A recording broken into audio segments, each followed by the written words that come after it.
అని గాలిలోన విని రాధ పులకరించే ముగ్ధ మోహనుని మదన సుందరుని తరుణి కాంచనించే కారు చీకటిలో దీపమల్లె ఘనశ్యాముడెదురు పడడే అతడి సర్వమనురాధ హృదయమును అసలు తెలుసుకొనడే పెదవి ఉనికి నిందుకనో వయసు ఉనికి దేనికనో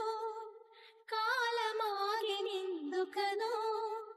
అడుగు పడదు దేనికనో నీ పిల్లన గ్రోవి సవ్వడి వెనకాసిపోదా కన్య రాధా కృష్ణ రావా రావా కోరింది నీ రాగా మెచింది నువ్వు లేక